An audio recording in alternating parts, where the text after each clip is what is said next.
Dan and Corey here, welcoming you into Libservative. The great fundamental issue now before our people.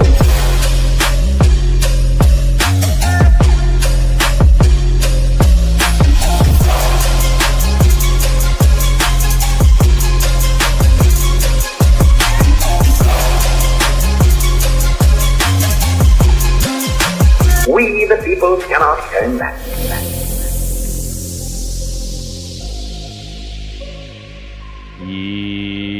Yeah, welcome in to another rousing rendition of Libservative, intellectual idiots fostering political and cultural literacy, and the world's smartest internet show. Bell the Bodysnatcher on the ones and twos. He, as always, is Corey Walsh.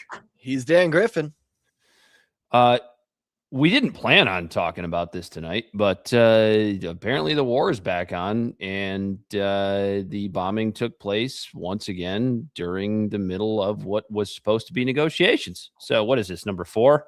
Something like that? Yeah, something like that. So I think I went to Al Jazeera. You know, they take it for what you want. It's better than, I guess, Fox News or MSNBC. The United States is spotted in 2 ways. The first wave from this U.S. Central Command, and what it is saying is that the U.S. forces intercepted unprovoked Iranian attacks and responded with self-defense strikes as the U.S. Navy-guided missiles destroyers transited the Strait of Hormuz to the Gulf of Oman on Thursday. U.S. Central Command said it eliminated inbound threats and targeted Iranian military facilities responsible for attacking U.S. forces. CENTCOM says it does not seek escalation, but remains positioned and ready to protect American forces. He's talking about freedom, you fucking queers! The U.S. president made a very similar statement on Truth Social shortly after the release of the CENTCOM statement. Once again, essentially painted the U.S. painting this as a U.S. success, blaming Iran and saying that there was no damage done to 3 destroyers, but great damage done, he says, to the Iranian attackers. The problem is that both sides are saying there was no damage and that the other side is responsible for instigating this. I've been speaking to U.S. officials in the last hour. This is Kimberly Halkett reporting from Washington, D.C. She goes, I've been speaking to U.S. officials for the last hour, and what he has consistently said since the start of this conflict is that only thing certain in a conflict like this is that both sides will be, through media, engaging in a propaganda war. It's clear that somebody isn't telling the truth, given the fact that this incident is being characterized so differently from the U.S. side versus the Iranians. So it's like every war ever. And we don't really know who started it. It's just popped off again, and one side is saying it's the other guy's fault. And you're supposed to believe them because we're the good guys and they're the bad guys. Of course.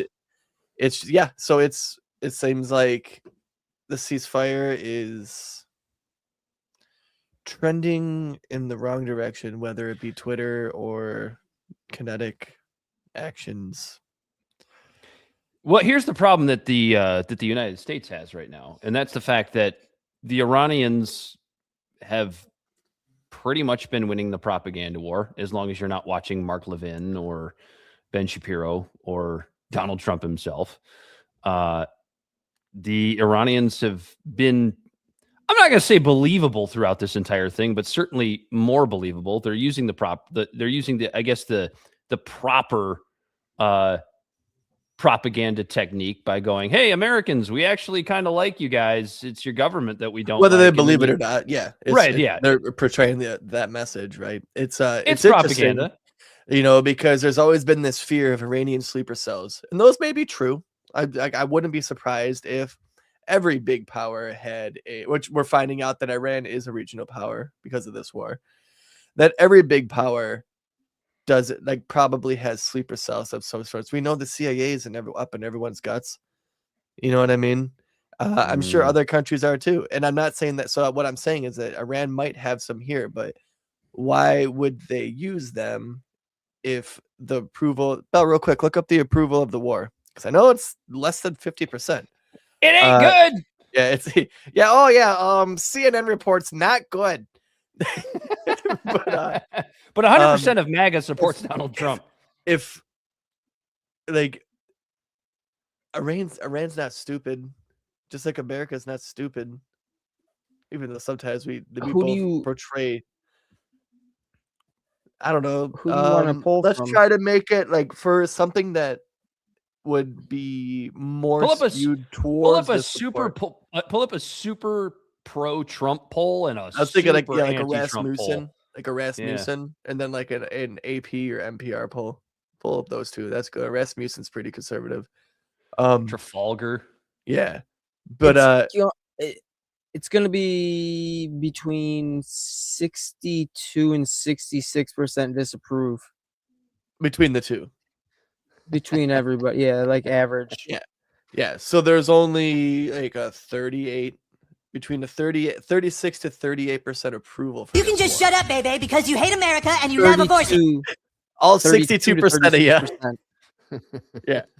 So the approval for this war is way underwater, and I bet you that every dollar that gas goes up, there's another percent or two off of that number.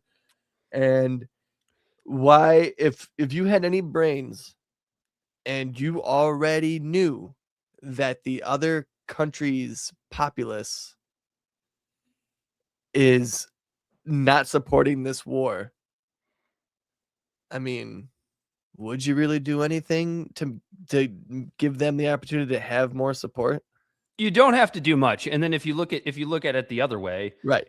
and Like Iranian approval of the war is much higher because they're the ones that were attacked first. And as we know, there's a rally around a flag effect. So, you know, the Iranian regime just has to sit there and go, all right, we're going to have to deal with some casualties and whatnot. But as far as like propaganda, it's easy. It's easy for them.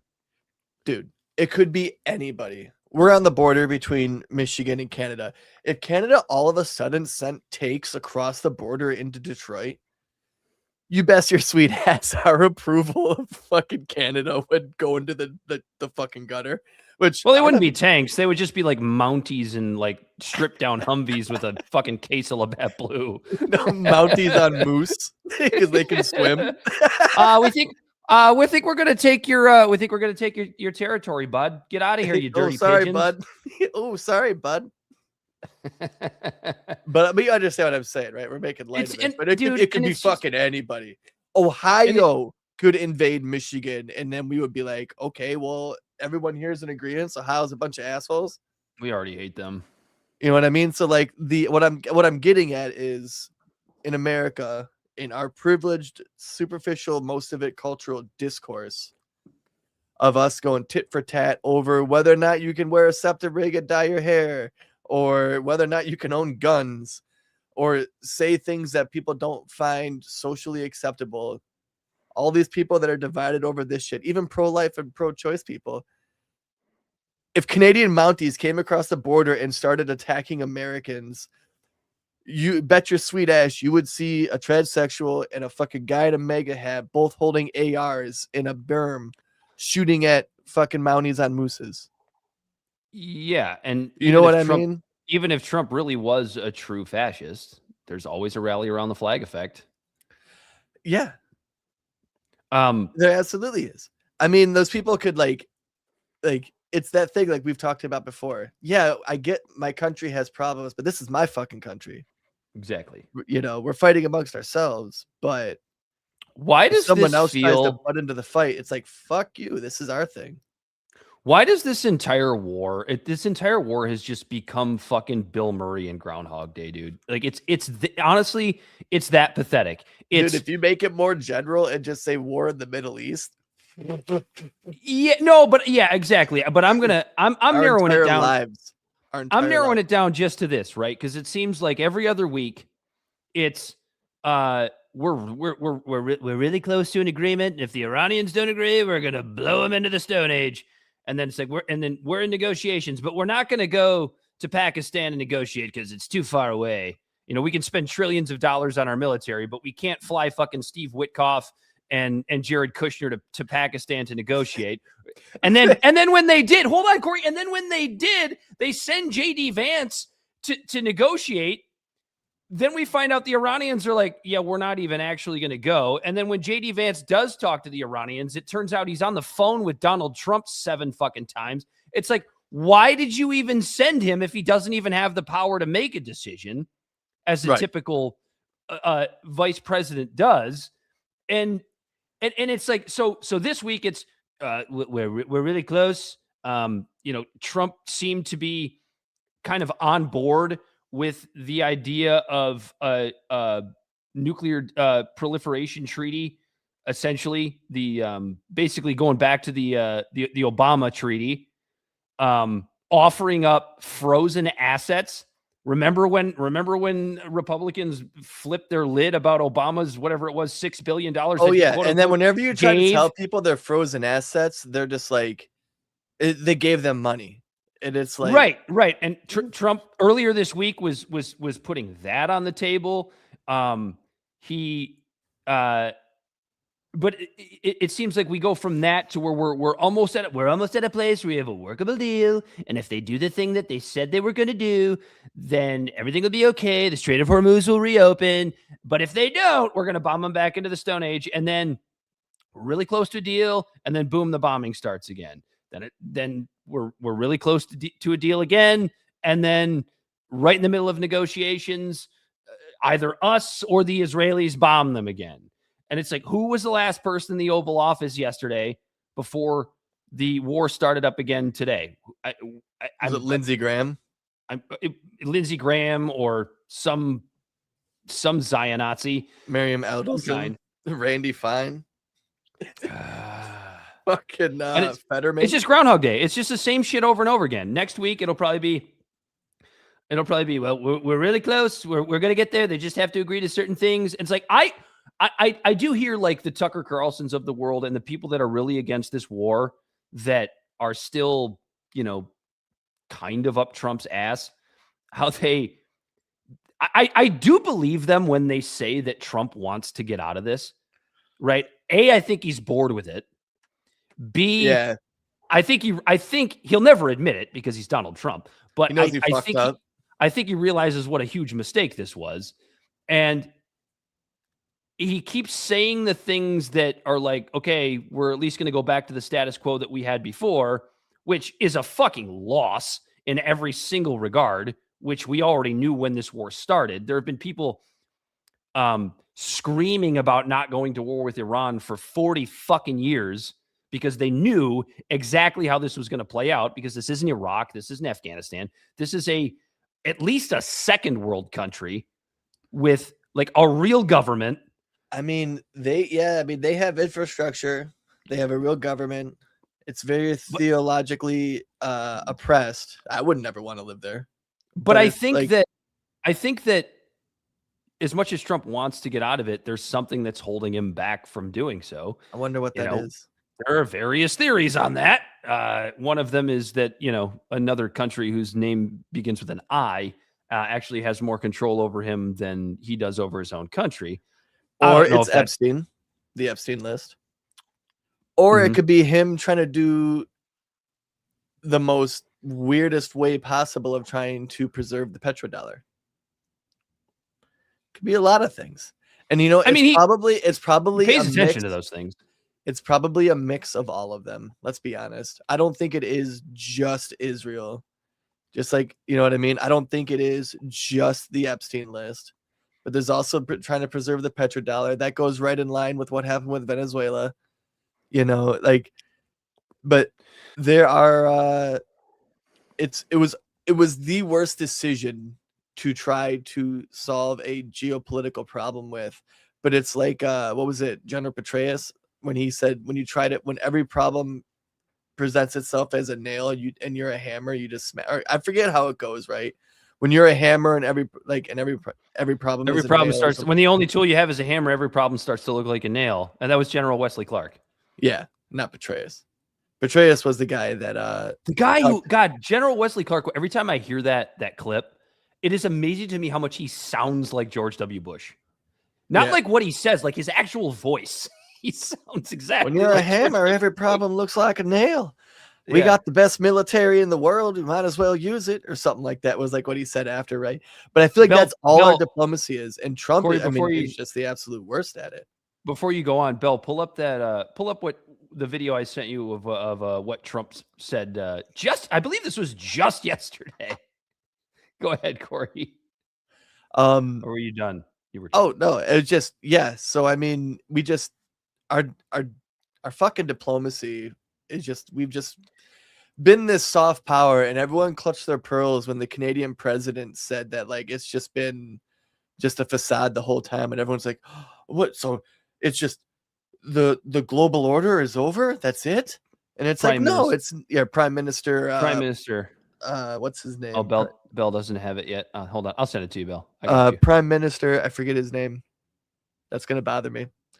But he basically said that like the global hegemony that they all hid behind pretending was order isn't working anymore. And he basically called on all the second-rate countries. When I say second-rate, I don't mean it to be pejorative. I'm just saying there's an order. There's a. Oh, you're talking about you're talking about what Mark Carney said. The Prime Minister. Carney, yeah, the Prime Minister. But like Canada and all them are like, hey, listen, we got to start getting together, or else it's just gonna be these three destroying the world. Like, I love America to death, like as a country, as the idea, as what our government is supposed to be, but to the rest of the world, we're probably looked at like another Russia or another China. It's far and away. This war is already the single worst foreign policy decision of the modern era. Because like it's even worse. It's worse than Afghanistan. It's worse than Iraq, because you at least with those, as disastrous as they were, or they ultimately ended up being, you at least had, as you were saying, Corey, you had the global hegemony. You actually had the military might to at least go and win the physical kinetic war, even if you couldn't win, even if you couldn't achieve the ultimate goal, right? Like, we didn't eliminate communism in Vietnam. We didn't take out the Taliban and Al Qaeda. In fact, now Al Qaeda is our allies, and everybody that is pro-Trump seems to be fine with that. Isn't it Al Qaeda is the president of Syria? Syria, yeah, and the Taliban is the president of, or like just the person in charge of Afghanistan. Yeah, like, but that's what I'm saying. Like, it's like oh wait, we do negotiate with terrorists. Like the exactly. The United States was able to go and win the physical kinetic war, like the thing that takes 5 minutes to do. It was everything that came after that the United States was not successful in. We can't even win the physical kinetic war, regardless of what Donald Trump says. The idea of they don't have an Air Force, they don't have a Navy, they don't need those things. Now they're trying to negotiate, and they're all acting bewildered because they don't know who's in charge, because the people they're originally negotiating with, they killed them in the middle of negotiations. Go ahead and roll the video, Bell. This was Donald Trump. I think this was yesterday. Just a skirmish. We're negotiating with the Iranians. We have, you probably heard, we took our 3 destroyers and we rammed them through some pretty big stuff today, and we knocked the hell out of them. The destroyers weren't hurt in any way. The people weren't hurt, but they were firing at us, and we were firing back at them. And our firepower was a hell of a lot stronger than theirs, and they knocked the hell out of them. They took down a lot of small boats. We call them small boats or fast boats. They're both small and they're fast, with some weaponry on the front. This is now replacing the Navy. We're negotiating with the. I mean, what? And then there was the other video of him calling the entire. It's just a skirmish, just a little skirmish, no big deal. They're small and they're fast. They're both small and fast. I mean, yeah, just trying to blow a hole through the Strait of Hormuz, which is like, it's just not going to work, guys. It's just insane that like the problem now is we don't want them to have nuclear weapons, and we want the strait opened. Oh no, we're saying that I'm saying we're like the goals now is they're saying that we're opening the Strait of Hormuz, and we destroyed, or what was the other thing? There's something like their nuclear capacity. We want to get rid of their nuclear capacity, which before this war they also didn't have nukes, and the strait was open. Yeah, it's literally getting things back to the way they were before the war started is the only goal now. And the funny part is, like, let's say it happens. And listen, we're all rooting for it, right? We're tired of gas I would prices. love everything to go back to February 26th for gas But prices. and I don't even care. I don't even care if this happens. Don't get me wrong. I will get on this show and make fun of him for this to no end. But he will claim that that's a win. You know that, right? Trump will claim victory just by getting the Strait back open. Dude, it's just the double ending the standards with conflict. him and how some people still. I ended a ninth war. It's like, yeah, okay. you did, but you started this one, dickhead. Just like, remember a couple months ago when I think we were actually saying good Trump because the IR or the Fed, the one who controls our money, is trying to bilk $2 billion to build a new building. And then Trump was like, this is way too much. You know, remember they did that whole thing and they had the whole paper out. You remember that? Like right when when Trump's presidency first started, he had Jerome Powell during next his to him, honeymoon period, and he was pulling out the the budget and all this stuff and showing him like how much all this stuff was, and it was supposed to be like a $2 billion building or something for the IRS. I mean, not for the IRS, for the Fed. And we were both like, okay, yeah, good on you for calling that out. That it does seem like a lot of money that's kind of bullshit. And Trump is like, see, ending fiscal irresponsibility and bureaucracy. yeah. Just guess what just got slipped into the recent like DHS Secret Service bill for appropriations. I didn't see this. What was it? $1 billion for security enhancements on the White House, which includes the West Wing that's supposed to be taxpayer funded, but it's for security purposes, Dan. It can only be used for money for security purposes. So $1 billion is going into from taxpayer money into the White House. Yeah, what a win. What a win. We're winning. We're winning so big. On top of that, go ahead. I'll try to find the Fox News article real quick. Oh my God, Jesse Waters made such an ass out of himself yesterday. You see that shit? I didn't. You know what? We'll talk. Do you have it? We'll talk. No, I don't. Maybe we'll talk about. We'll save that for next week because you gotta see this. we'll table that one. Okay. I'm sure he called it a win, right? The back then with the what the fuck the Fed thing you were just talking about, which it was a win, and now we have this. Yeah, it's really funny because look, Fox News doesn't even know how they're supposed to deal with this. Once touted as privately funded, Republicans sneak in taxpayer cash for Trump's ballroom project. The project was previously touted by the Trump administration as being completely privately funded. But yeah, so it was the Immigration Enforcement Focused Reconciliation Package.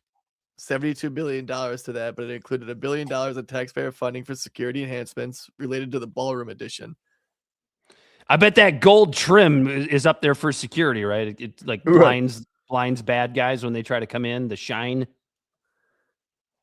The funds won't actually go toward the ballroom, but instead would be doled out to the Secret Service, and it is explicitly meant for security adjustments and upgrades within the perimeter fence of the White House, relating to the East Wing modernization project.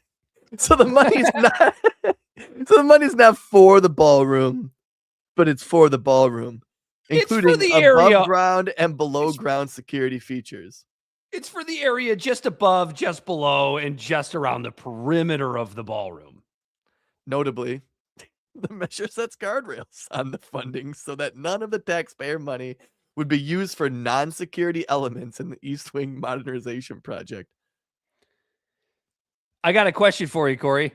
You know how many things could be blended into being for security? Oh, dude, 100%. We got to put this special fucking wall covering on. It looks beautiful, but it also stops bullets. We promise. Right. The doors, yes, they're gold plated, but it's just titanium dipped in gold paint. You know what I mean? Like it's just of course. And Yeah, it's just like the ineptitude of the Secret Service. It's just like, I got an idea. Let's just throw some money at the Secret Service. There's no way the government will waste it. There's no way that never happens. Oh, speaking of wasting money, should we play that fucking Pete Oh, the Hegseth? Hegseth video? You got pull that one up for us, Bell. This came out this morning, right? Was it this morning? I think it was this morning. I didn't know whether to be upset or laugh my ass off, so I probably did a little bit of both. I did one of those kind of like angry laughs, like laugh to keep from crying kind of thing. Pete Hegseth is talking about being more fiscally responsible with defense contracts. And it's like, you got it, Bell? I have it. Oh, Corey's got it. If you got it, just throw it up there. Sorry, Bell. He's cursing over there for some reason. Yeah, this is the most pathetic excuse for a broken Pentagon bureaucracy. Go ahead. Was doing the same thing for decades. When our warfighters needed more weapons, aircraft, and ships, the Department of Defense allowed contractors to double dip at your expense. They charge you, the taxpayer, to build their factories, and then charge you again for the final product. And despite paying companies to make weapons faster, schedule delays were constant, and cost overruns were the norm. All while their CEOs got rich. Shut up, bitch! But today, President Trump's War Department is flipping this rigged system on its head. We're not tolerating delays in production or cost overruns anymore. You sure about Pushed out that? the bureaucrats who've made these deals in the past and replaced them with the most talented negotiators in the private sector. A group of businessmen so elite, they've been rightly dubbed Deal Team 6. Oh, clever. We're putting the American taxpayer first by offering you a better deal. We now move at the speed of business, not bureaucracy. Now, when a defense company expands its production to sell more equipment to the U.S. military, they pay the bill. They pay for new factories, assembly lines, manufacturing plants, not the taxpayer. In exchange, we're giving these companies steady, long-term orders for exactly what our warriors need. For what? And defense What do they need them companies for? are making things in higher volumes, much more quickly, while keeping their prices flat. Should these companies Price fail controls. to deliver, we will hold them accountable and bring in new companies who will. Speed, volume, and fiscal responsibility. It's common sense, and it's what the American taxpayer demands. This War Department has made the move from bureaucracy to business. Over the next month, we will release a series of videos that highlight how President Trump's historic $1.5 trillion defense budget will make a generational investment in our arsenal of freedom. This investment will secure and protect the homeland and ensure America's military remains the most lethal fighting force on earth for generations to come. We're going to spend every dollar of that money responsibly because that's what you deserve, that's what America needs, and that's what this president demands. You know how you spend those dollars responsibly? Not spending it on a fucking war machine that just blows up school kids in brown countries. Well, isn't it like 700 billion right now? Our defense budget. I can't Isn't remember. this like ridiculously Bell? Like, look that number up real quick. But I of do what our remember defense budget is before while this he's 1.5 trillion, because I know they added a shit ton of money. So you're saving deficit spending money by adding a shit ton more deficit spending money. To me, what it sounds like, we already outspend like the next like 36 countries, and like half of them are our allies.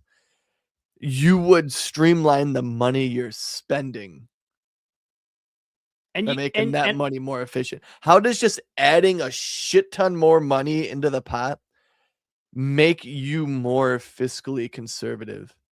Bell said 961 billion in the private chat. Okay. And don't if correct me if I'm wrong, Corey, but did Trump not another Twitcher, I think I just answered that. He goes, but what about the process change you mentioned? Do you think the older process was better? I'm not saying the older process was better. Everything else he said about like trying to streamline and get rid of bureaucracy is right there. But how are you going to do that with with adding like, what would that be? Like 60% of the budget, 70%? Yeah. Yeah, the whole point is the fiscal responsibility would be like drastically reducing the defense budget, Right. the War Department budget, because at $961 billion, we can't even defeat what you may be propagandized to believe is a third world nation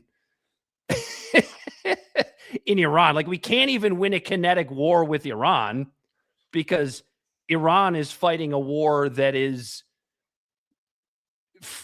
a 2026 war, while we're still fighting a war like it's 2002. But I'm sure if we just force defense contractors to pay for their own buildings, that will fix everything. I promise you. Objectively, if we are coming to that point where, like, obviously America has ridiculously retarded leaders. This was a hard-earned lesson that we need to modernize our military.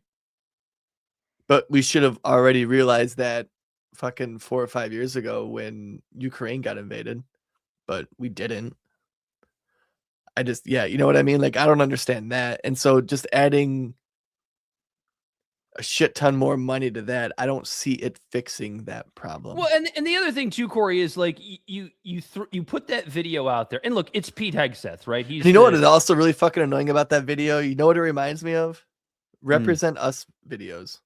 Or Robert Reich videos. I thought of Robert Reich. You thought of Robert Reich? Yeah, when he's trying to tell you why socialism's good. I'm thinking of like the Now This, when Michael Douglas, when he was doing those videos for them. Yeah. It reminded me of that, with like the dramatic music.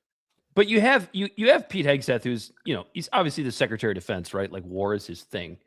But so I'm not even blaming him in particular for this portion of what I'm about to say. But when you talk about a $1.5 billion or trillion dollar defense budget in fiscal year, I think Bell put it in the private chat, fiscal year 2027, like that's the plan. While regular Americans and their kitchen table issues are paying $5 for a gallon of gas. And it's like, bro, your defense budget is the reason why we are paying $5 for a gallon of gas. You're the reason, your defense budget is the reason why fertilizer is hard to get. You're the reason why over the summer food prices are going to spike even more than they already have in the last that's the thing, 7 years. But we're spending your money yet. responsibly. We promise you, we're spending your money responsibly to start wars that nobody wants, and at least 60% of Americans disapprove of. This war. There has never been a war in American history that has had a disapproval rate this high this early ever. Like, not even close. Even the Iraq war, like, everybody was kind of behind it. Like, oh, I guess Saddam's like feeding information to Al Qaeda or whatever, whatever the excuses were. Plethora of sources of information, if you so choose to actually look for them. There wasn't that in 2002. Like, when those wars, like, I feel like what made those wars end was the propaganda machine falling apart because social media and everything was starting to catch on. But like, when those wars started, it still took 20 years. Well, that's what I mean. But like, at the end of that 20 years is when social media really started to be a thing. Right. And then that might have expedited its finish. Because I mean, Vietnam also took 20 years, I guess, right? So either or. But this one, it didn't take 20. It took more like 12, but still, that's way too. But there's at the beginning of this one, there's just a plethora of information to where no one's buying it. We're not buying we the good guys, they're the bad guys anymore. Nobody is. Americans realize that the world is a bit more nuanced overall, and that we can hate Iran, like fuck that theology that they have. I agree. I lost no sleep in the Ayatollah was dead. They're over there murdering women just because they decide to show their hair. Like that's fucked. Fuck you. But that's not me to tell a sovereign country how to run their country. I need to be here making sure my country isn't putting flat cameras up. And Liberty Twitcher just said they fund terrorism. Yeah, so do we. Hamas was funded also by Qatar and Israel and America. Look at ISIS. Look at Al Qaeda. Look at the Taliban. You know, like all the terrorists are funded by somebody. They're a proxy to a power that they use because then they can have plausible deniability. But going back to what was I saying? Thanks a lot, Liberty Twitcher. He pulled you off. He pulled you off your. I honestly, I don't remember what you were saying. Must have been boring. Shut up, bitch. Yeah, it's Not that smart. I know what's going on. You're just showing off on friggin' TV again. You were basically talking about how the propaganda isn't working. Oh anymore. yeah, that's just it. Yeah, the propaganda is not working like it was before. That's all. That was too it. Long, too long. Didn't read. Yeah, TLDR, but my friend, it's an unmitigated disaster, and people that know a hell of a lot more than we do have been warning about this for 20 years. Like, dude, for all of the faults of Biden and Obama and Bush and Clinton and Bush and Reagan, this was the bridge that was too far. You even go back to Carter. This was the bridge that was just too. taken the fucking exiled Shaw to America to heal him. Know. Europe was closer. What the fuck? This was a bridge too far, even for their pea-sized brains.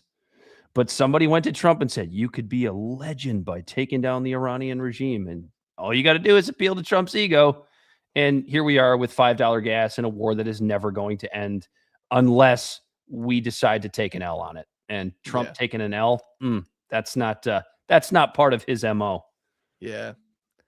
Liberty just said such a disaster that the S&P keeps reaching new highs. That's pretty much a fucking reflection of inflation. Because when the S&P was also hitting new highs? Yeah. Under Biden.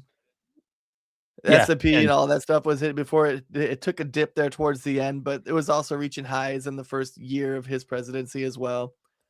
Because as the money supply continues to grow with nothing actually, you know what I mean? Like through trillions and trillions of dollars being thrown into the economy within a couple of years, what was it, $10 trillion between Biden and Trump over a period of like 2 years. And then there's a shit ton of money going around. Guess what? A shit ton of people are going to put that money into stocks. That's what got me into stocks. During that, thanks to Trump, I got a fucking $2,000 check or however much it was.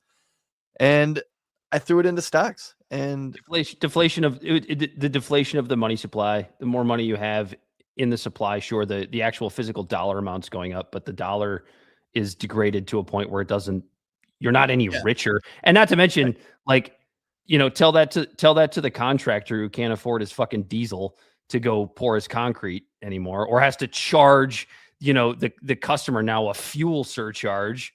When all of our food has 10 or 20 cents more on the dollar on every product because of how much it costs for those trucks to drive to transport all of the product, produce and meat and the stock market is not a reflection of the economy, regardless of what. And it's great that it's growing. You know what I mean? Like I'm making money on it, but it's like, oh, that it's great, but there's ripple effects to everything. Every time the stock market goes up, you're making it less obtainable for new people. Dude, speaking of that, get wealth. Did you see that? I can't remember which agency, but there are investigations going on for 4 oil futures trades prior to all of Trump's attacks that were made. Well, good. I'm glad that's actually being looked into. But no, it's like trading. I'm not saying the stock market going up is bad. What I'm saying is it's a reflection of inflation, because as money is valued less and the company is still doing good, and that percentage of the company, which is the stock, still remains the same price, or keeps the same value, and money is getting less, people are going to pay more money for it because they need more dollars to match the value of said stock. Does that make sense what I'm saying? That I think that was a pretty layman's term to put it. The value of the stock itself is staying the same, but when the dollar value is going down and you need more dollars to buy it, it's going to look like on paper that it's worth more money now than it was before. The number that shows up on the ticker is going to rise. Yeah. Fair enough. The same 20-ounce Coke you bought, 20 years ago for $1 is damn near $2 now, but it's the same amount of Coke, the same recipe, the label is the same. It's still worth 10 cents when you return it, depending on which state you're in. The value of what you're purchasing is the fucking same, but the price you're paying with your dollar is more. Shall we move on? Do you want to talk about any of these primary results? I don't feel like anybody cares that much. Michigan itself gained a Democratic Senate, I think. I know that was one of our primary special elections or something. I think something like that, right? Didn't something like that happen in Michigan? Something like that happened. Ohio as well. Oh, they flipped? No, there was I think there was okay. I'm trying to pull it up, but my computer is not cooperating right now. We can skip it. It's not we'll wait till September to talk about the general. What do you think about this daily? What do you think about this Daily Wire purge? When you're kind of a one-trick pony, yeah.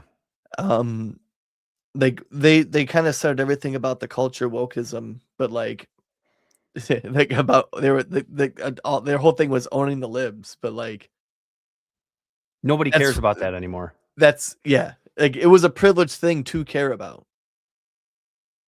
Like I don't think people understand that about American politics. It's just how privileged it fucking is. Right, like things are going relatively okay when like every argument on Twitter is whether or not you should be allowed to trans your kids. Like when that's the number one trending thing on Twitter. Decent, but you know what? We're not arguing about that anymore. Now we're upset about this possibility of like everything being on the fucking brink because of this Iran shit. It's like it's the uneasiness that you had when the Ukraine fucking Russia shit popped off, except now we're directly involved. Yeah, it's like what we talked about with Trump early on in his second term, that brief honeymoon period that he had.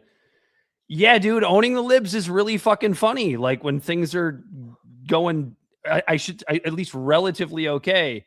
But then when you kind of threaten to start World War III and you have a strait that was already open, now closed, now you're fighting to reopen it, and gas is $5 a gallon. Nobody really cares about owning the libs anymore. And that's all the Daily Wire is. All the Daily Wire is owning the libs and sticking your head up Netanyahu's ass if you happen to be Ben Shapiro. Like that's it. Which that's going to get you, that's going to lose you viewers. That's going to lose you listeners. And listen, Ben Shapiro's still doing fine. Dude's still got like whatever it is, 31 million followers on Twitter. I'm sure he still gets enough listeners to pay his bills. I don't think he's hurting or anything like that. Well, he's not even. He doesn't really have a stake in Daily Wire anymore. I know. I'm pretty sure he's. Well, no, but that's still who he's collecting his paycheck from. Yeah. So, but everybody else that was sort of in that Daily Wire sphere is being purged because they're clearly hemorrhaging money somewhere, and then when you lose huge people, like, whether or not she deserves to be in the spot she is or not is debatable, but the Candace Owenses of the world, I mean, even somebody like Brett Cooper walked away. Mm-hmm. Brett Cooper isn't even as close to what Candace Owens is. Now she does a little bit of a different thing. She does a lot more of like the cultural and lifestyle stuff. Yeah, she does the same thing as what's her name? I haven't even seen her. Amala Ekpanobi. Yeah, I haven't seen her in a long time. From PragerU. And you know what's funny is like I actually like Amala a lot, But again, like just speaking to what we were talking about, like The culture war, we haven't seen them because the whole culture war stuff is kind of to the wayside. Our algorithms have changed. Like, why are Brett Cooper and Amala Ekpanobi not showing up in my feeds anymore? It's because that's not what I'm looking for anymore. That's not what anybody's looking for anymore. And so like the culture war stuff is dying off. And when you throw all your eggs in that basket, like, and then the Daily Wire never really changed. It's just, they're still doing shows. They're still putting out articles. They're still blogging like it's fucking 2022. Like, can you believe that nobody really cares that there's a war in, I shouldn't say that, maybe war is the wrong word. That there's an issue in fucking Virginia of a public school who wants to teach critical race theory. Like, that's not really at the top of anybody's mind right now. It's really not. But they'll report on it. And Matt Walsh had an opportunity, man. He really did. He had fucking close. He came so close to making that switch into the right side of history when like the Tucker, like it's insane to say the Nick Fuentes and the Tucker Carlsons and the Alex Joneses and all of them, like just like for our show. And we've just been here just reflecting on it the whole time and just kind of just observing and just calling, just talking about it. When we started this show 4 years ago, if we said that we sometimes agree with Nick Fuentes, Tucker Carlson, and Alex Jones, Marjorie Taylor Greene, and Lauren Boebert, we would dude. Yeah, if somebody from the future had gone back to 2021 when we started this show and said, dude, in 5 years, you're going to be, and maybe not a fan, but you're going to have some serious agreements with Marjorie Taylor Greene, I would have laughed them out of the room. Yeah. Like, get the fuck out of here. There's no, you mean the crazy Jewish space laser lady? No way. There's no way I'm going to have any agreements with her. No, you would be like, what? The low-key baddie? Yeah. She's, I mean, and people make fun of me, but you cover up you put a paper bag over that. She's pretty hot. Baby, lock them doors and turn the lights down low. Life isn't about getting drunk and eating chicken fingers all the time, really low. A little bit lower than that. Off. The Daily Wire. R.I.P. Maybe that's what I should have titled the episode. R.I.P. Daily Wire. We do have some good news out of the Trump administration, right? We don't shit on everything the Trump administration does. When something is correct, we go for it. And something good this last week did come out of the Trump administration, which was the hire. I forget the guy's name. Doesn't really matter. But the hiring of the new director of the ATF. Don't really know much about him. I don't really either, other than on day one, he made 34 rollbacks to essentially firearms rules. The biggest ones being a reversal of Biden's 2024 quote unquote engaged in the business rule, which kind of, I mean, I'm going to sound like an anti-gun advocate by putting it this way, but I don't know what other language to use. But bringing back the quote unquote gun show loophole, that's back in the starting blocks. And then the other big one was the reversal of the 2023 a pistol brace rule, which cicada sounds right. Just because I like the sound of this. I like the sound of the cicadas at night when they're. I just love the incessant, obnoxious buzzing when I'm just sitting by a bonfire and trying to enjoy some peace and quiet. The pistol brace rule, the Biden ATF classified braced pistols as essentially a short-barreled rifle. I didn't know that much about that one because I never really had an interest in owning a pistol brace anyway, so it didn't really affect me a whole lot. They reclassified it as a short-barreled rifle? That's what Biden's law did. So if you had a brace, if you had a brace on your pistol, it would reclassify that pistol as a short-barreled rifle. Oh, okay. I know some people that'll be happy about that. This this rollback gets rid of that. So he's coming in and trying to uninfringe your Second Amendment rights. You go ahead, Bill. I just want to make a quick comment on that. That's also going to change the price of a lot of guns because of the price of a lot of pistols, like the Scorpion, the Evo guns, like the 30-round pistols. A lot of the prices of those went up because wasn't there a heavy demand for them for a minute because of the Biden regulations? Yeah, because of all that, and then they never went back down. So now that, and actually, CZ stopped making the Scorpion because a lot of the laws going into effect. But hopefully it'll drive the prices down, and people will actually be able to afford some pretty cool pistols here in the future. Yeah, and there was a rollback on background checks. It reversed Biden's attempt to force many private sellers into FFL licensing. I'm not, maybe Bell knows a little bit more about that. I don't know. Maybe you do too, Corey. I don't know a whole lot about FFL licensing. What's the rollback on it? You can expand on that. More of that's more of a state regulatory thing anyways, because the states are going to implement laws like Michigan has anyways, where you're not, like I used to be able to go to your house, be like, hey, Dan, you want to buy a shotgun? You'd say, sure. You give me money. I give you the shotgun. Now I have to get an FFL license. Yeah, you have to go through a registered dealer. Or pay somebody to do the deal for you. So it's almost like you had to find a real estate agent to sell me your firearm. Middleman through bureaucracy. Yeah, okay. Because that person has to do the background checks and stuff like that. But I think it depends on the gun, though. Like, if I wanted to do that with a shotgun, I think I could still do that without an FFL license. Well, you don't need any of it now. You don't have to register shotguns. Oh, you don't need any of it now? Yeah, because one of the rollbacks was reversing Biden's attempts to force many private sellers into FFL licensing. Now, I don't know what that includes. I'm sure handguns that's been a state thing anyways, though. Like, you've had to do that in Michigan, I think, even before Biden. So, obviously, these are federal rollbacks. Right. So, which is huge. The pistol brace rule appeal. What was the other one I saw?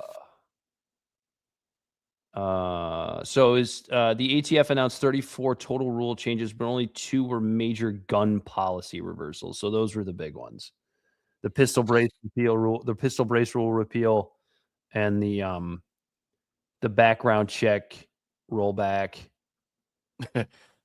What could possibly go wrong with that? No, I just for the FFL stuff for private sellers. Right. So that's what kind of reopened the loop. I'm sure David Hogg is having a conniption right now. Oh, probably. Hey, Bell, go look up David Hogg's Twitter account. See if he's saying anything. Has he tweeted anything about the ATF rollbacks? Oh, man.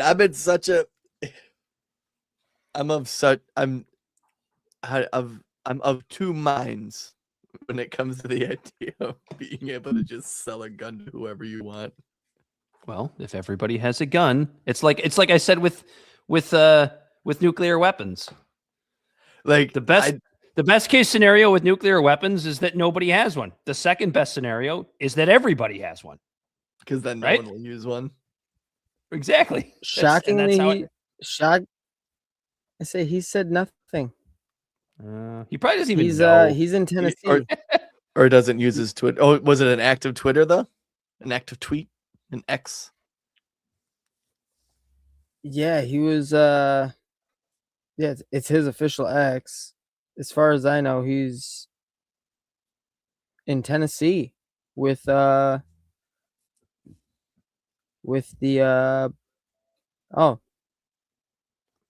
yeah, because Tennessee, their House floor today voted to eliminate Memphis's only black majority congressional district, and he's there, fighting that. He doesn't care about guns anymore. I guess Spike Cohen took him off of that when they debated a couple years ago. He realized he needed to do a market switch like Ben Shapiro didn't realize. Yeah. He's like, all right, I need to move on from this. I need to do something else if I want to stay relevant. Yep, this is a losing battle. Spirit Airlines no longer exists, and now nobody can afford to fly anymore. I've flown Spirit a few times. Oh, I'm sorry to hear that. Like, if you've flown Spirit and then you've flown Delta, like you can tell the clear difference. But like, it's funny. Like, I never would fly Spirit Airlines, but I'm glad it existed because it kind of forced the rest of the market down too. Like, so premium flights on premium airlines, quote unquote premium airlines like Delta, had to sell their flights a little bit cheaper. Now that Spirit's gone, I'm never going to fly anywhere again. Well, there's still Frontier, I guess, and Allegiant. Allegiant's not cheap though. Allegiant just flies out of small airports. Bell just went to text the private chat. Put in the comments. Just text in the comments. Going to this real quick. So if you're in the comments section, you now know that Bell went to go. Bell right now has his penis out. Just so everybody knows that. That's so goddamn funny. I can't wait to tell him when he comes back from having his penis out. Nick Shirley, you didn't see Nick Shirley making an ass out of himself in Cuba, did you? I didn't. Oh, can we talk about this real quick though? Look at Bell's screen. It's just the the Epstein letter that nobody believes is real. The Epstein letter that no one believes is real. We're just gonna leave it up because when he gets back, we're gonna tell him. Everybody knows you went to take a pee. You went to take a pee-pee. You went to go do a little pee-pee in the potty. So Nick Shirley tweeted out on May 4th that he was almost taken hostage in Cuba. The thing about this story is this is somebody who didn't know what the fuck they were doing, thinking that they were bigger than they were. Nick Shirley getting a little bit too big for his britches. Bell's Bell. Hey, Bell, peep the comments.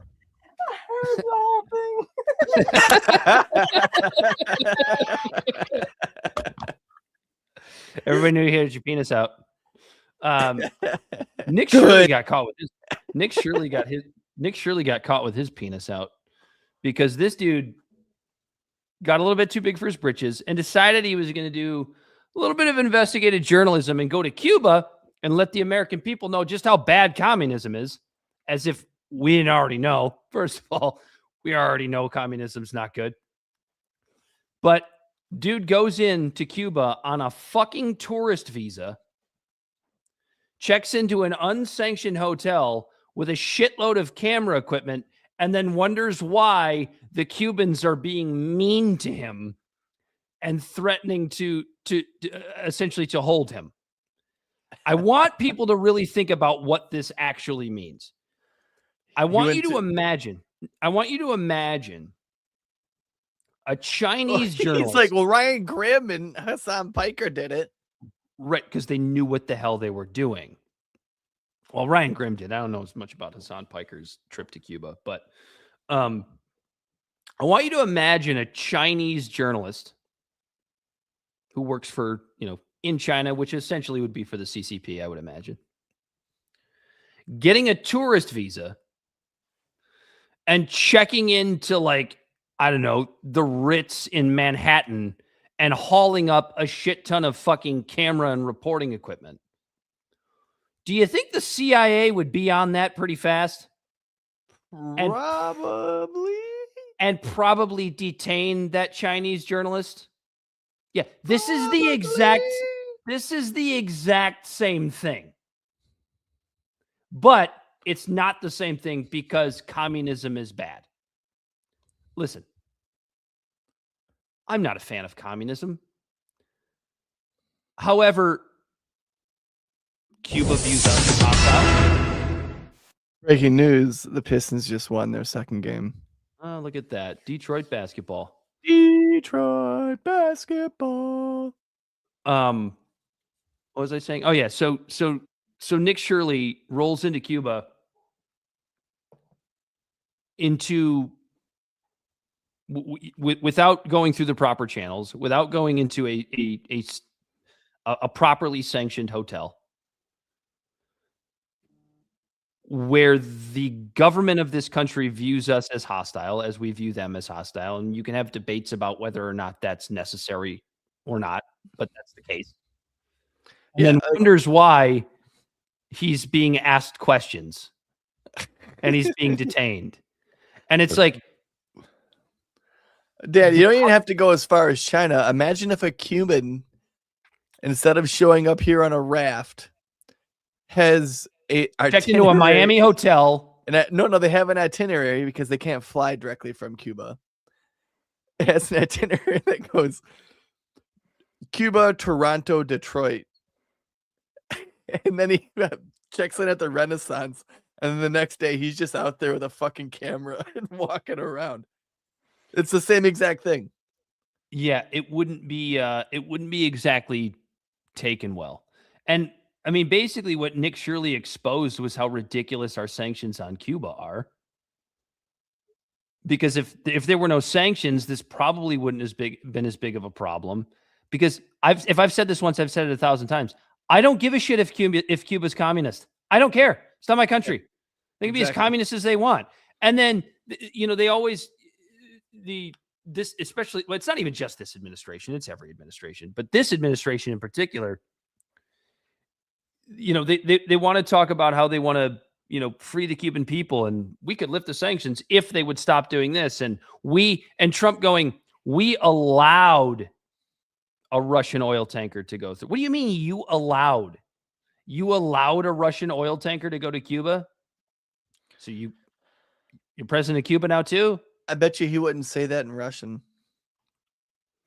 I don't think Trump can speak Russian. His wife. But you know what I'm saying, right? Like when we always talk about when world leaders, if they're speaking in the language you speak, whatever they're saying is for you.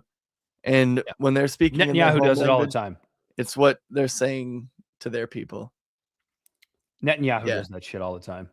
If Netanyahu's when ever China does a press conference, release in English, I almost fucking said American. When China releases a press release in English, it's the audience is like people who speak English. Sure. Mostly Americans. And if they release it in American English, like, hey dog. Dude, I wanted to like Nick Shirley too so bad, and then he got a little too famous, a little too quick, a little too big for his britches. And then he exposed that he's retarded. Yeah, he's kind of a clown. He's also a child. And honestly, like, how old is Nick Shirley? Is he like 23, 24, something like that? He's in his early 20s. Listen, I was an idiot too when I was 23 and 24, and probably a little more confident and cocky than I should have been. I think we can all admit that. So I don't know what I would have done with that kind of fame at that age. I was the right amount of cockiness. But no, you weren't. But it's like, doesn't he have like a mom? Doesn't he have a mom that would be like, you definitely shouldn't go to Cuba, dude. You definitely shouldn't go to Cuba. You shouldn't do that. Really? Well, he probably should. I remember when I was going to a protest out of the city and my mom calling me and freaking the fuck out and being like, you can't. I'm like, Mom, I'm fucking 30 years old. You can't tell me. But that's what a good mother does. She knows when her son is putting herself in danger. Herself. In your case. Don't you dare assume that son's gender, Corey. What's the matter with you? It's 2022. Oh, you know what we missed? What? The fact that JP Morgan Chase story we opened up last week may have been utter bullshit. It's just bullshit. Yeah. Yeah. So JP Morgan Chase reportedly made a $1 million settlement offer to the John Doe former employee before he filed the sexual harassment. What if that was like his real name? He's just like, God damn it. I would believe it if it wasn't an Indian guy. Allegedly. Yeah, who fucking knows at this point? Sources told the Wall Street Journal that the purpose of the offer was to avoid litigation. Quote, we did try to reach an agreement to avoid the time and expense of litigation and to support an employee who was, quote unquote, being threatened. But like, it's so funny because as I was reading the quotes last week in that stupid voice that I like to do, that was the first time I had read them, and I read them live, which may have been a mistake. And maybe I'll never do that again. But as I was reading them, I was like, this sounds like something a dude would say. like a Dennis Reynolds from It's Always Sunny erotica story. Yeah, like your boobs are so big. Her boobs were so big. What the woman biggest you've ever seen? What woman refers to her own tits as cannons? No woman does that. It was just so poor. Why is everybody so horny here? It was like if a guy wrote 50 Shades of Grey. Didn't a guy write 50 Shades of Grey? Was it a guy that wrote it? I thought it was a girl that wrote that. Yeah, it was a chick. No, it was a woman. Bell's shaking his head. It was a woman. Jesus. Yeah, he's seen all the movies. He's read all the books front to back with his speed reading skills. Well, there's 50 of them, right? Men don't write that kind of shit and sell to women. No. Men write that kind of shit and other men read it and go, oh, hell yeah, that's what she'd say. That's exactly it. Dude, no, it's wild. I can't remember who I remember. It's like think about all the porn. All of that porn that is on the internet is directed by a guy. Well, that's because men basically they view their porn visually, either through photos or through videos. Women view their porn through literature. Like that's an actual thing. That's an actual psychological difference between men and women. Most women don't like visual porn. They like literary porn. It's true. It's a real thing. Look it up. Why is everybody so horny here? I will. I'm gonna keep that. I think I'm gonna keep Boebert. that in my pocket as a fun fact. You know, when I'm at a party or a shindig, when I'm at like one of my kids' birthday family parties. dinner. Yeah, when I go to one of my kids' friends' birthday parties, I have to take them there. You know, We have to stay woke. I think Lauren Boebert likes visual porn though. I think she sits there in front of that computer and flicks that bean like Mean Joe Green while she's just husband's in the living room. Just go Bills. She's just watching over the pants hand job videos, having a good old time on that bean of hers. She's watching her over the pants hand job video over and over and over again. Peekaboo with Kid Rock on in the background. Ball with the ball, dip-bang, dip-bang. No, it's more romantic. Some candles are lit and it's I put your picture away. She's listening to Picture for sure. Peekaboo.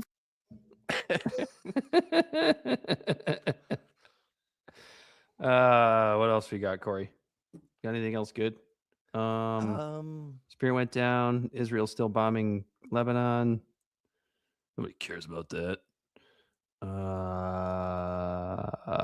All I have left is the Ro Khanna video because they interviewed Howard Lutnick behind closed doors today about his goings on with Epstein. You got that video, right, Bell?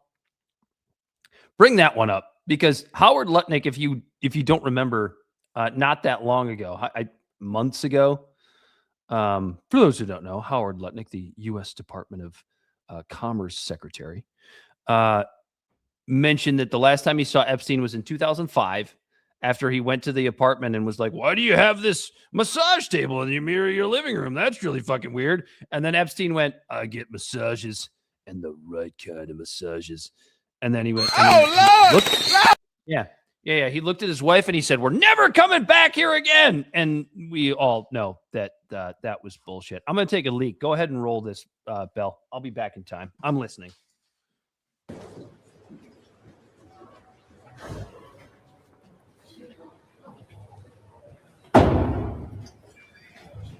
Oh, now we know why that interview was not videotaped. If Donald Trump had seen the video transcript, he would have fired Howard Lutnick. It was really embarrassing. He was asked very straightforward questions about whether he regretted misleading the American people. I mean, he said that he would never see Epstein again in 2005. And everyone knows that he took his wife and kids to see Epstein in 2012. And yet it was just contortions and lies and no acknowledgement that he misled the American public. And if you saw the exchanges that my colleagues had with him, you would see he made a farce of the English language. I mean, he was trying to define I as if saying that what he really meant is that he would not see Epstein alone, but be totally fine with having his wife and kids see Epstein. It made no sense. And then he's raised even more serious concerns about the investigation. He originally had said that Epstein engaged in blackmail and recorded videotapes. Now he's saying, well, he was wrong. He was just speculating, and Epstein actually didn't engage in blackmailing. This raises the question of what the cover-up is. Did someone tell him to say that? I've not heard that that Epstein never engaged in blackmail. Why is Howard Lutnick changing his testimony, changing his story? He's lost all credibility, and really it's a shame that the American people don't get to see what he did there.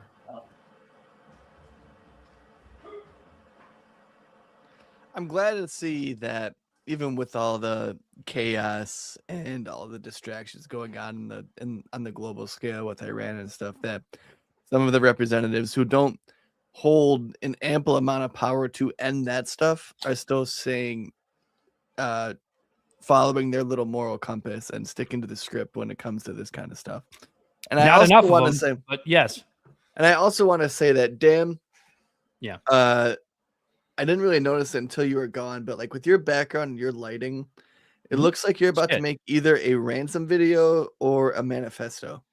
I am doing my show from a live construction zone.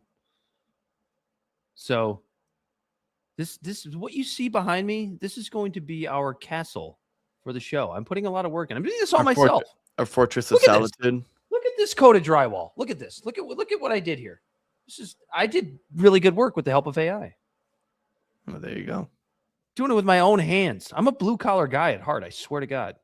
Just a blue collar man. Yeah. Honestly, my fucking back hurts.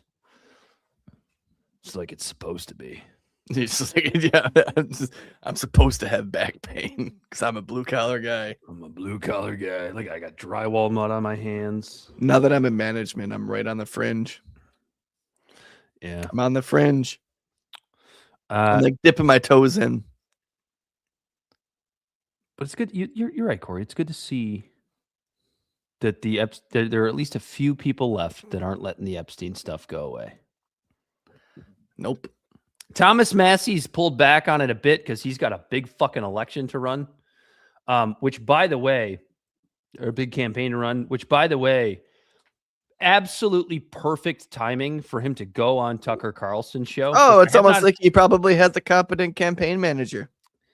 Yeah, I haven't had a chance to listen to it yet. That episode came out this morning. I'm looking forward to listening to that. But it's like, yeah, you should probably go on Tucker. Like, when is Kentucky's primary, Bell? Can you look that up for us?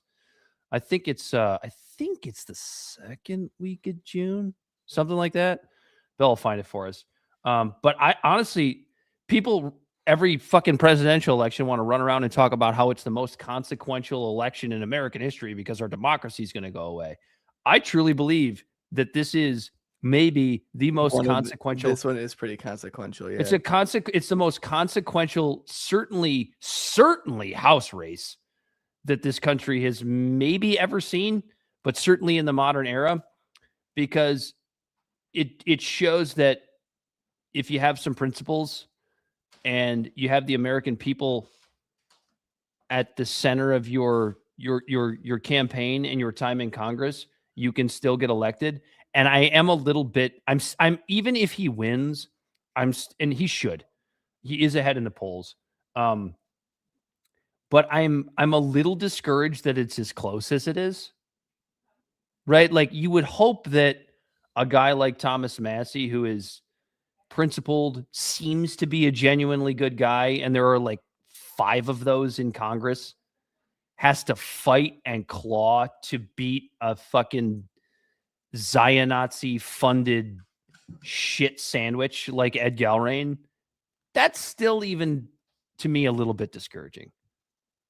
May 19th. Oh shit, it's sooner than I thought. So what are we talking about? Next, not next Tuesday, but the Tuesday after. So two Tuesdays. Two. That's Super Tuesday to me. I am going to be glued to the poll. I wish I could vote for him. I really do. I wish I could vote for him. Yeah, I wish like we had Justin Amash, here in Michigan. We need some more of that. I got a friend of the show, Jeff Mell. He's filled in for Corey a couple times. He lives in Kentucky. Unfortunately, he's not in Thomas Massey's district, so he can't vote for him either. I'm like, why don't you move? Just move for like a month. Just change your address. Get a PO box. Yeah, get a PO box and say you live there. commit some genuinely like legit good principled voter fraud. Yeah. Commit the fraud for the right reasons. Yeah, dude, if he loses this election, I'm not in his district. I'm not in his state. I just know what he means. I understand what he means. Just a principled fucking person. He's inspiring. He would make like you want to run, right? Where it's like, you know what? Yeah. If he can win in Kentucky on these principles, because they're such true principles. It's so weird that Kentucky has 2 of the best Congress people. And one of the worst. Maybe the worst. Especially now that Pelosi's walking away. Yeah, he doesn't have a yin to his yang anymore. It is what but when you talk about Rand Paul versus Frogman, I mean, there is kind of a I said Frogman, Turtle Boy. Yeah, there is kind of a yin and yang just inside of those 2 Kentucky Senate seats. It's wild. Yeah, but even Rand Paul, though, not to go off on a tangent, but even Rand Paul, sometimes it's like he will sacrifice his principles a little bit for political gain, which is a disappointment because of who his dad is. Yeah. Like I'm seriously considering getting his dad's face tattooed on my body. That's how much I respect Ron Paul. And it's like, oh, Rand, you're not your dad, buddy. You're close, but you're not your dad. Sad. It's just sad. Just sad. It's no good. Go Bills. Dude, if there's anybody who has Chuck Schumer's face tattooed on their body, there has to be somebody. Bell, I want you to go on Google right now and look up Chuck Schumer tattoos. I want to see if anybody has Chuck Schumer's face. Now, Nancy Pelosi's tits, I would understand. But Chuck Schumer's face, nope. I know someone who has a Ruth Bader get like a what's the thing that the women wear as judges?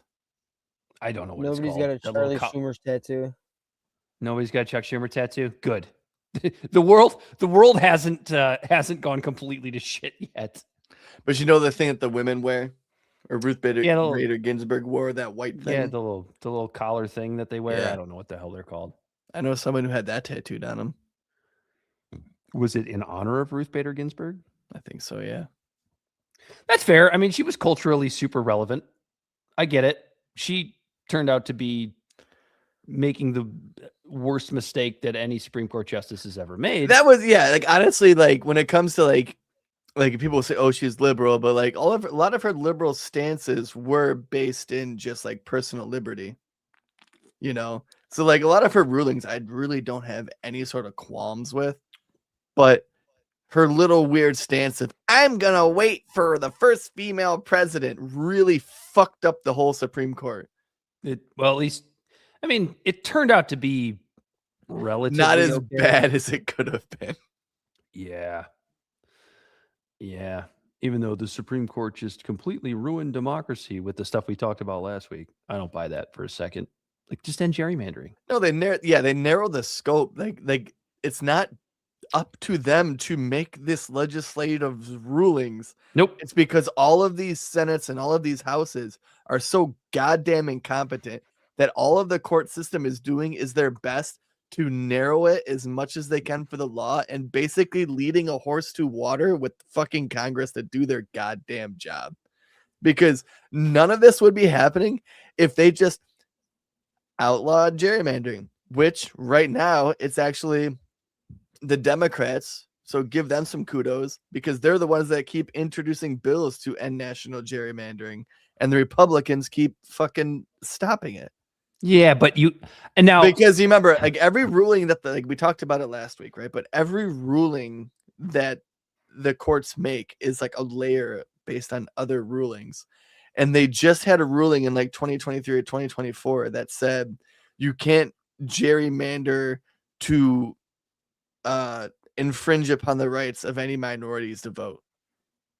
And then the next ruling they had regarding this situation is you also can't make a ruling that is explicitly for a race. So like, you know what I mean? Like they're tightening in the scope of it between the two. No gerrymandering based on race. Yeah, just no gerrymandering based on race. Whether it hurts a race or helps a race, you cannot do that. But as we talked about, there are going to be multitudes of ways around that. There are going to be multiple loopholes. Like if you want you know how you fix that, you end fucking gerrymandering. Yeah. Well, and what I was going to say is that the Democrats are they've pushed so hard to end gerrymandering. And we say these words all the time, and it gets a little bit old, but it's like it's not for the right reasons.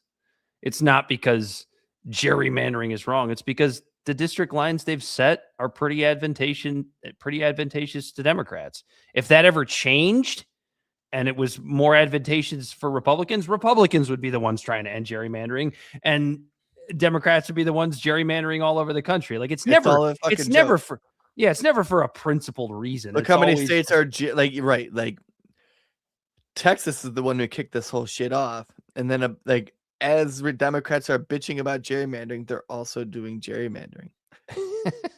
It's just like, and it's literally just like as they were suing some states to keep RFK off the ballot, they were suing in other states to keep him on the ballot. And it all just depended on whether or not it was advantageous for them to get Kamala elected in the election. That's all they cared about. Yeah. It wasn't from a place of principle. And I mean, honestly, hindsight being 2020, thank God RFK Jr. is not the president of the United States right now. Yeah, thank God. Well, we probably wouldn't be in a war with Iran.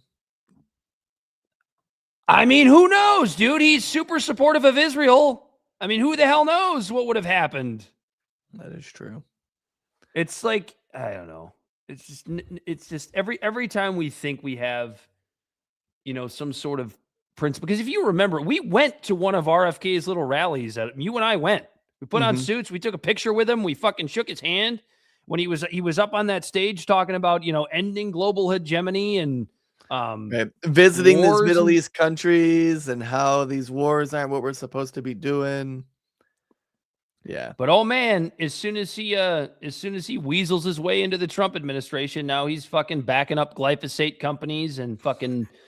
Oh God! I love how there's a photo of when the shooting, like the third assassination attempt on the president, like when the guy was trying to run in with the gun, and there's the photo of RFK just standing, like sitting up like this, looking around, and it's like, and it's just Jesus Christ, the Kennedys have no fucking idea how to dodge bullets.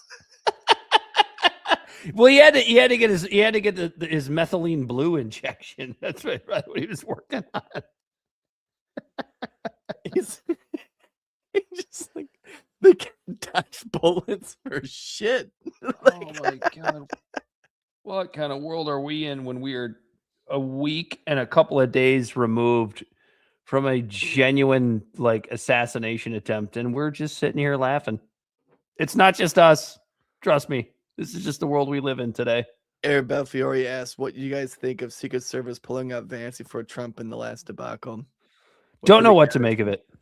I don't know what to make of it, but when I watched the footage of them moving him out so much quicker than Trump, I also found that odd. But here's the thing. What?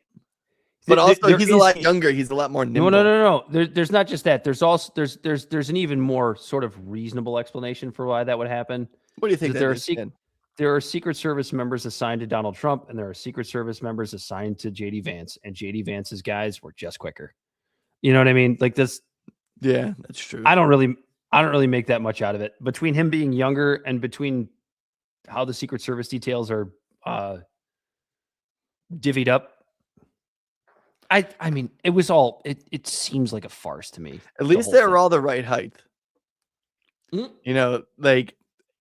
I'm not falling for the DEI dude, shit. No, dude. When it comes when it comes to like Secret Service, like I feel like in all reality, the women Secret Service members, they're not just some chick that just found the job. I don't take no orders from the woman, by the way. You know what I mean?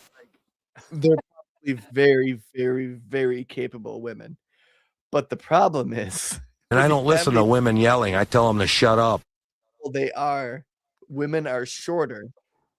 And when a woman is 5'5" and Trump is 6'2", and you see that video of the one woman trying to diligently do her job and put her life on the line to protect Trump, and she's trying to cover Trump with her body, but she only comes up to like this part on his face.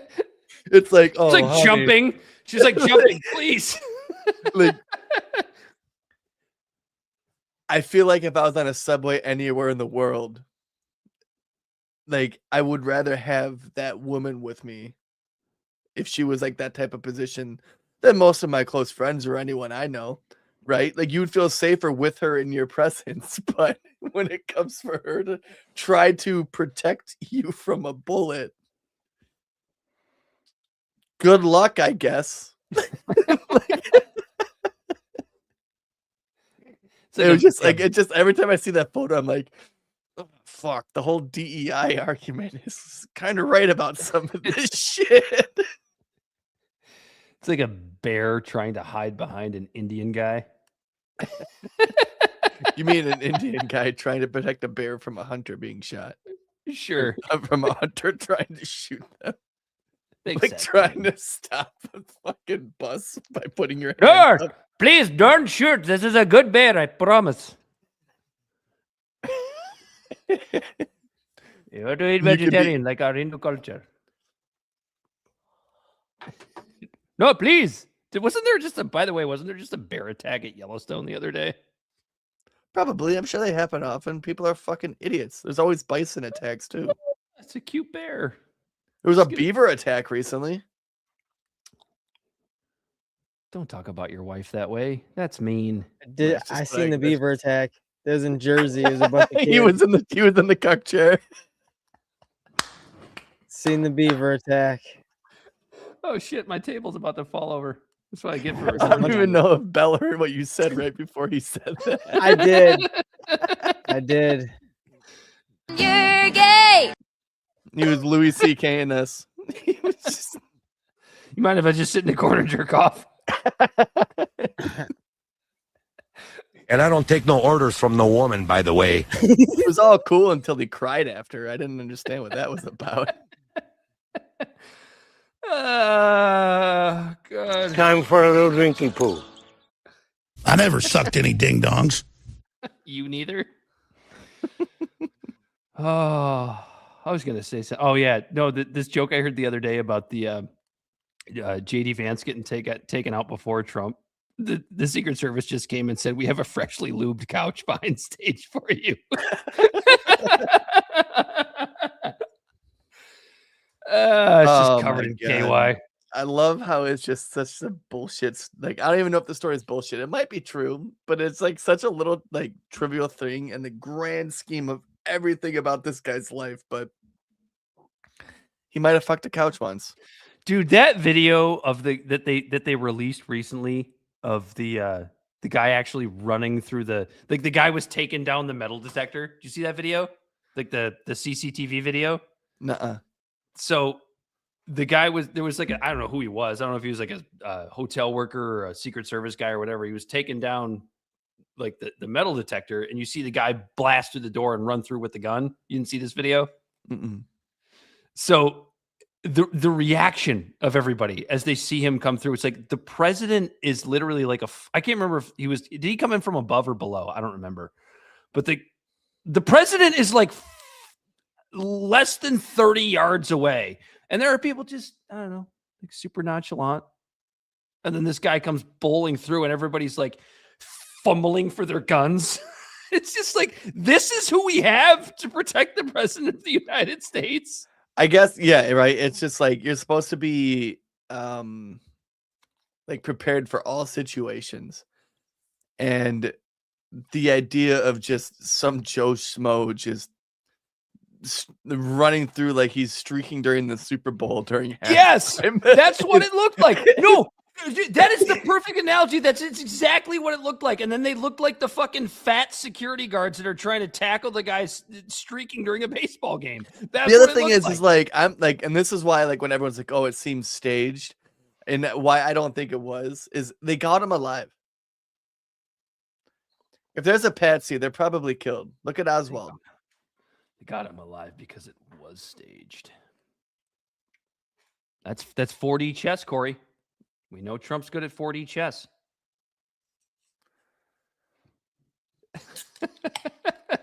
Especially when it comes to Iran.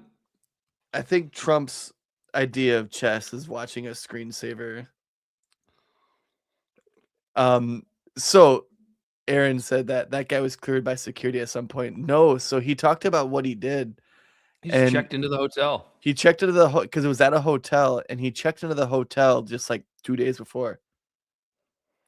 And so then when they were all starting to set up for everything and all of that, like the next 2 days for the event, he was just already inside the building. Yeah. And then all of the like most of the security was designed to be outside of the perimeter because they were just expecting protesters. Well, they got one. Yeah, they got one. They certainly got one. Don't protest too much. How about we all come together and say, let's stop attacking pedophiles? Yes, that guy should not have attacked those pedophiles. You're right. He probably shouldn't have. What an asshole. What a jerk. Pedophiles are people too. You ready for the next pandemic?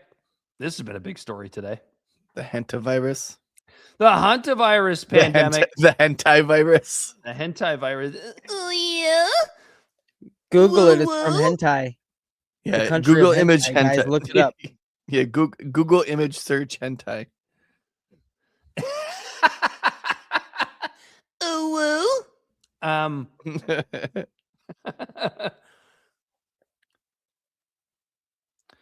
Yeah, I don't know about it. I mean, it's just another virus, I guess.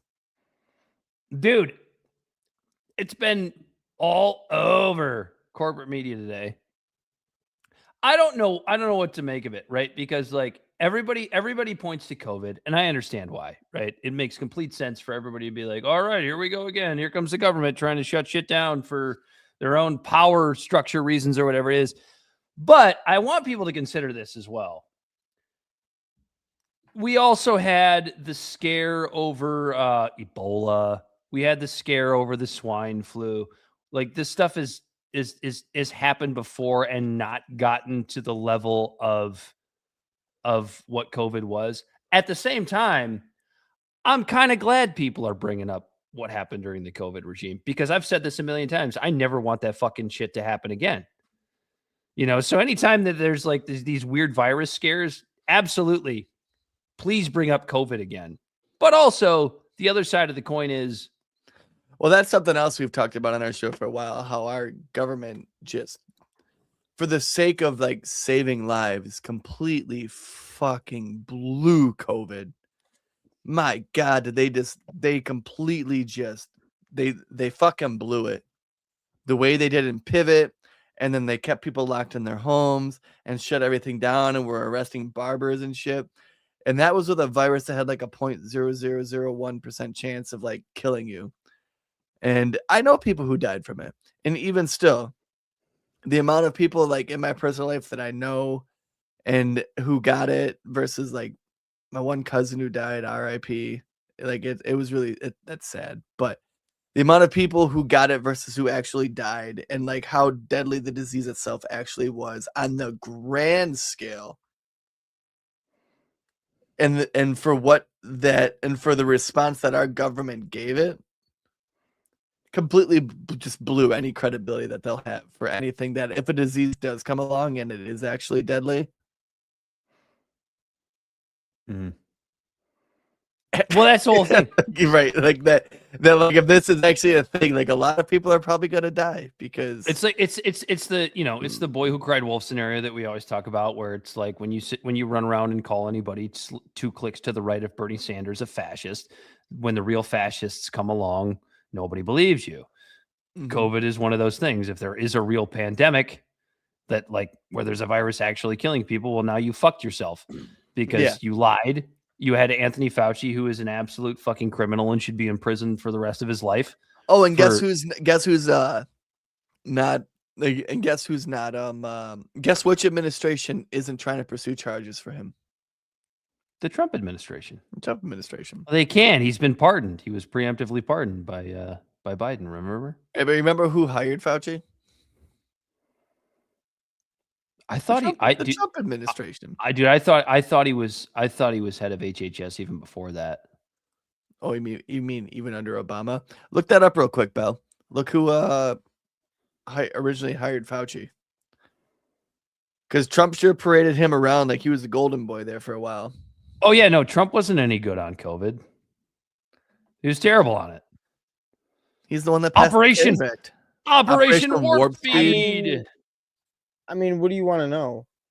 Like, who hired him for what? Well, no, the point is that his position was what, head of HHS when Trump was president. When did he get the job at head of HHS? No, he was appointed to the director of NIAID, National Institute of I don't know. Something he was appointed disease, right? Vaginas. Yeah, but that was in 1984.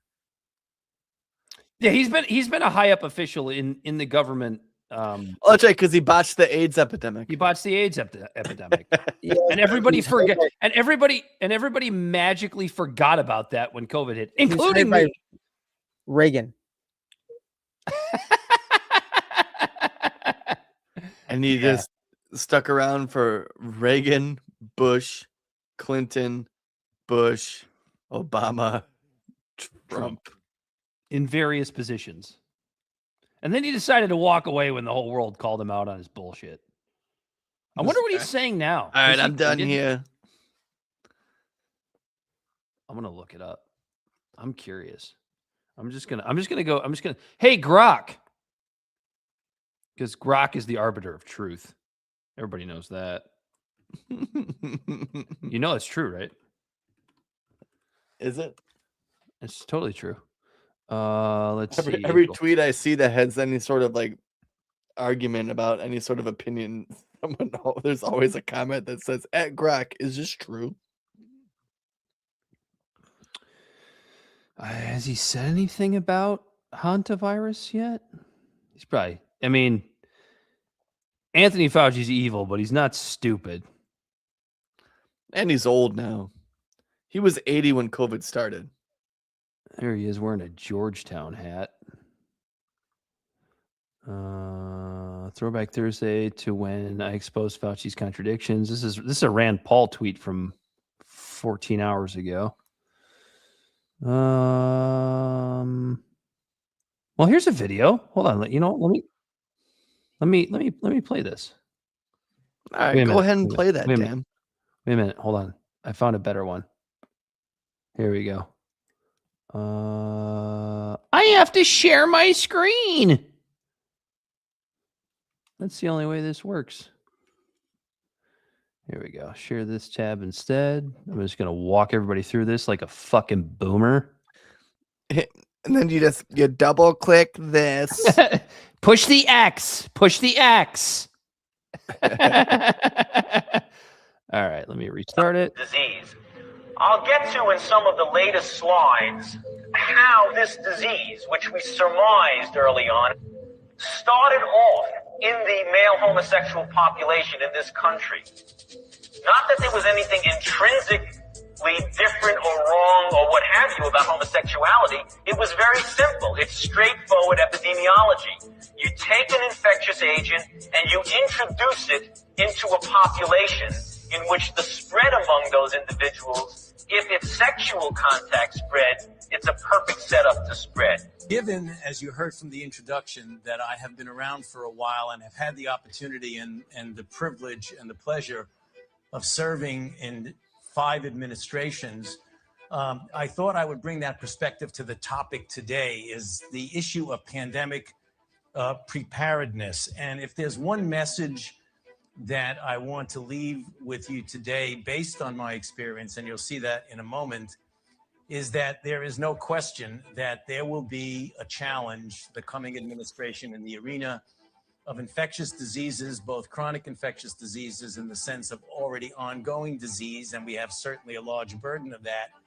but also there will be a surprise outbreak. And I hope by the end of my relatively short presentation, you will understand why history, the history of the last 32 years that I've been the director of NIAID, will tell the next administration that there's no doubt in anyone's mind that they will be faced with the challenges that their predecessors were faced with.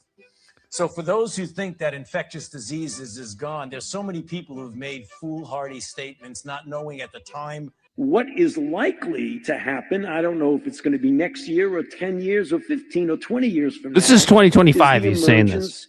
Of another respiratory disease. It may be another coronavirus, because we know that coronaviruses really, mostly in bats, have the capability of binding to receptors that are in humans.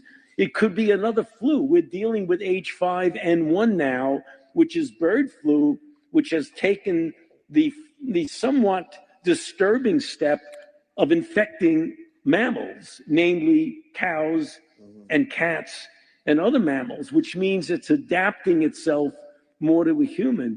So my concern, Walter, is that whenever that happens, the next outbreak will be of a respiratory disease that's easily transmissible, that has a significant degree of morbidity. And you know what's sad about all of that? Is the fact, subtract COVID from the whole picture, and every one of those independent statements that he said is like, yeah, he's right. That could happen. Like, subtract COVID, like put yourself in the shoes pre-COVID in 2017, and him saying that. We were constantly hearing about the H1N1. We were constantly hearing about swine flu. There was all these weird little like things that were these little outbreaks where it was like, oh, this could be an issue, but it might not be. You understand? Remember, like before Trump, Ebola made a little comeback. I said that. Not really. There was like 20 people that got infected. I don't even but know. It's still like scary. Ebola is like what? It's basically like the stepchild of the Black Plague, right? But it's also not. It's also not super virulent. That video, I feel so like. Well, I still don't trust like Fauci worth of shit. That video itself felt like kind of like QAnon type shit, like if someone like reaching, because the first thing it was because the first part was about AIDS. Yeah, the description said I didn't show it on the screen, but the description said that the 2025 statement was about Hantavirus, and Hantavirus is not a respiratory disease. Yeah, exactly. And then like what he was saying about AIDS, like there is a reason that it was affecting gay people like explicitly, because gay people were having sex with other gay people, straight people were having sex with straight people. It's a sexually transmitted disease.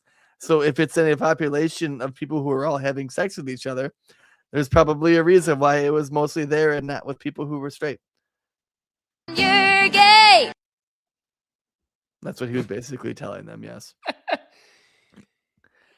but yeah. And then the 20 like that's why also I was thinking while he was saying that, it's like imagine being fixated on one thing.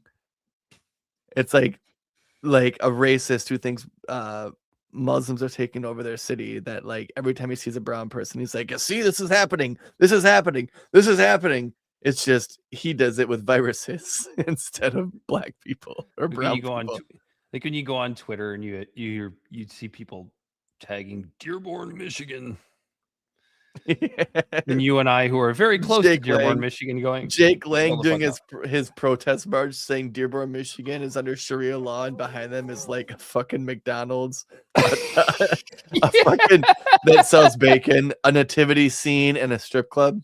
It's just like, it's like, what are you doing, dude? Like, what happened to Jake Lang, by the way? I think he's dealing with legal issues because he decided to deface and vandalize some ice sculpture in a city. Those ice sculptures, yeah, that's a big deal, man. I had to take a collect call from a friend once who was in jail for doing that in a city around here. So I feel it. I mean, ice sculptures, that they take a lot of work. I understand they eventually melt, but like that's somebody's art. Chill out, dude. Yeah. Like, I mean, why is everybody so horny here? What are you gonna go spit on the Mona Lisa? That's not the one I meant to play. No, I just throw paint at it. Yeah, go to church. Find Jesus. Is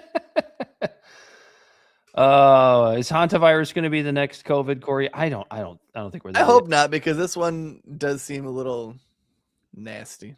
It is a little bit weird though that it's like my basic layman's idiot understanding is that it's a virus that like can transmit from rodents to humans, but it can't transmit human to human. Like we heard about this, that's how Gene Hackman's wife died. She had Hantavirus and they were like, their house was like loaded with cats or whatever. So like, this isn't the first. I knew I had heard of that virus before and I couldn't put my finger on where. Then I started kind of searching through Twitter and it's like, oh yeah, that's right. That's how Gene Hackman's wife died. It's not like a new thing, but it is weird that it's like isolated to a cruise ship and like multiple people on the cruise ship have it. How did that happen? That's odd to me. Is that not weird? It's a little weird. They can jump from rats and mice to humans, but not really from human to human. But all of a sudden, we have to like quarantine a whole cruise ship over it. That is weird. Very, very, very bizarre. So it's like either the cruise ship story is meant to scare you for some sort of reason. I don't know, maybe to distract from the Iran war or whatever. Whatever the reason is, right. Or it's because it's overblown for some reason. Like no, I guess. Hey, Belle, look this up real quick. Look up the recent cruise ship. Like, is there more cases on the ship? Like 4 people died from it, but then like, is that it? Isn't like I know the ship itself is in quarantine, but is anyone else showing symptoms? You know what I mean? Because like, if all of a sudden now everyone on that ship is like starting to feel sick, then it's like, you know what? Sorry, go send that ship to the Strait of Hormuz. But also it's a cruise ship.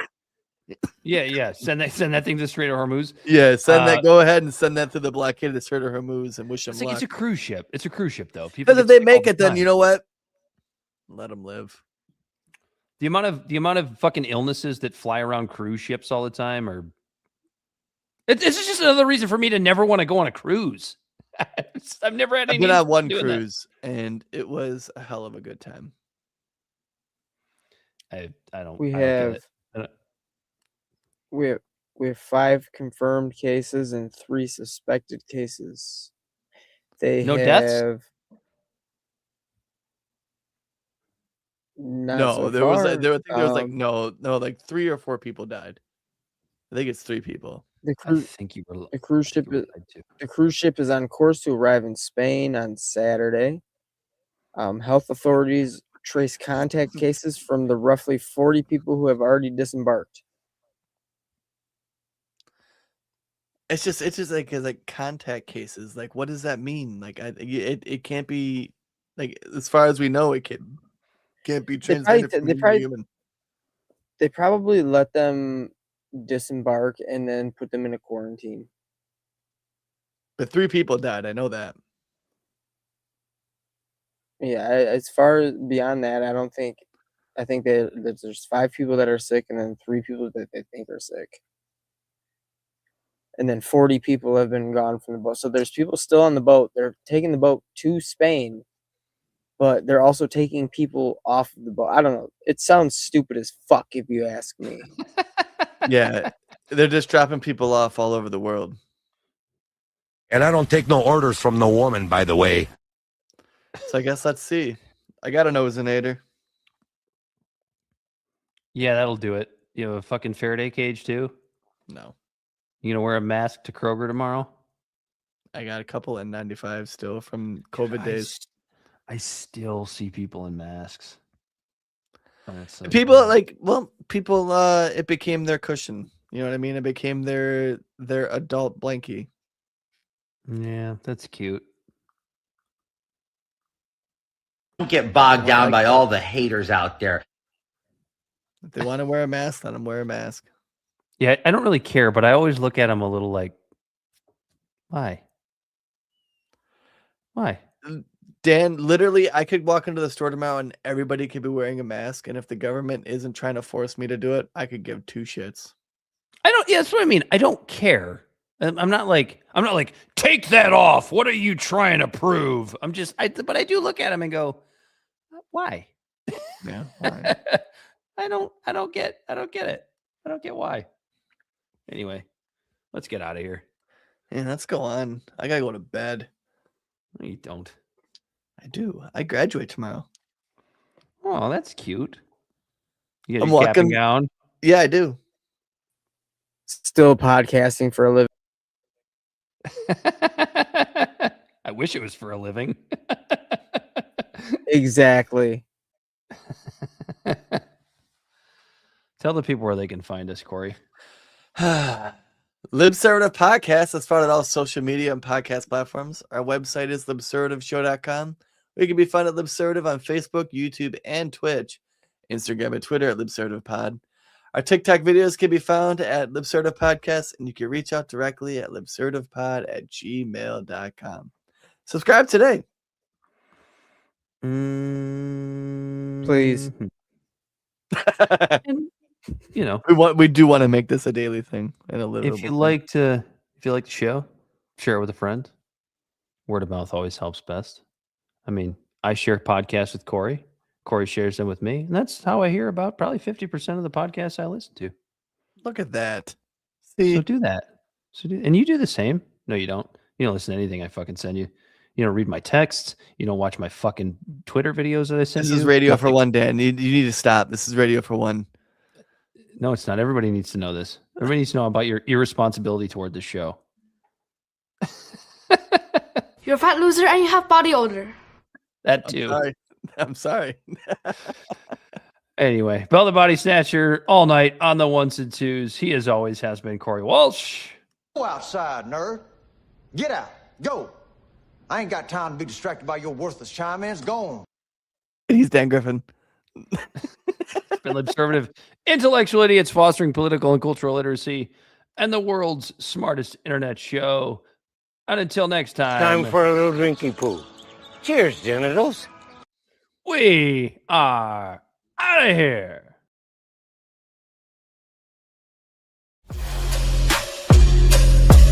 The great fundamental issue now before our people.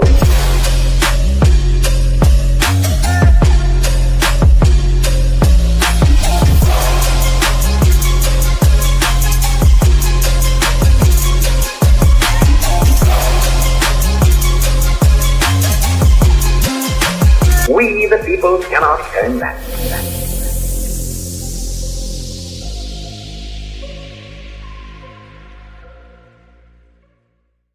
Somebody must lead, or else the fight would not be made at all.